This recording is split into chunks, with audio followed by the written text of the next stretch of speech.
ইমানের ৭৭টি শাখার শারীরিক আমল ৪০ প্রকারের তৃতীয় ভাগ।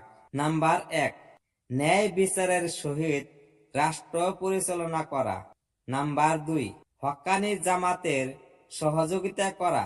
নাম্বার ৩, শরীয়ত বিরোধী কোনো হুকুম না হইলে শাসনকর্তাদের অনুসরণ করা।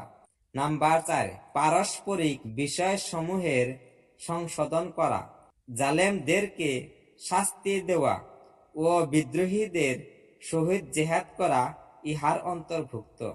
নাম্বার ৫, নেক কাজে অন্যের সাহায্য করা। নাম্বার ৬, সৎ কাজে আদেশ ও অসৎ কাজে নিষেধ করা, তাবলীগ ও ওয়াজ ইহার অন্তর্ভুক্ত।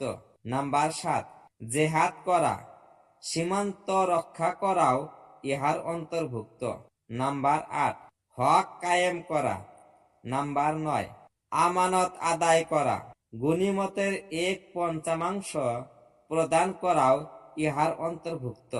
নাম্বার ১০, কর্জ দেওয়া ও আদায় করা। নাম্বার ১১, প্রতিবেশীর হক আদায় করা ও সম্মান করা। নাম্বার ১২, লেনদেন যথাযথভাবে পালন করা, বৈধ উপায়ে ধন সম্পদ উপার্জন করাও ইহার অন্তর্ভুক্ত। নাম্বার ১৩, মাল দৌলত যথাস্থানে খরচ করা, অপব্যয় ও কৃপণতা হইতে বাঁচিয়া থাকা ইহার অন্তর্ভুক্ত।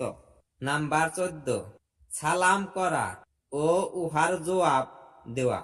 নাম্বার ১৫, যে হাসি দেয় তাহাকে ইয়ার হামুকাল্লা বলা।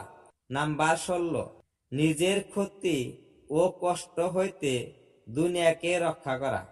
নাম্বার ১৭, খেল তামাশা হইতে বাঁচিয়া থাকা। নাম্বার ১৮, রাস্তা হইতে কষ্টদায়ক বস্তু দূর করে রাখা।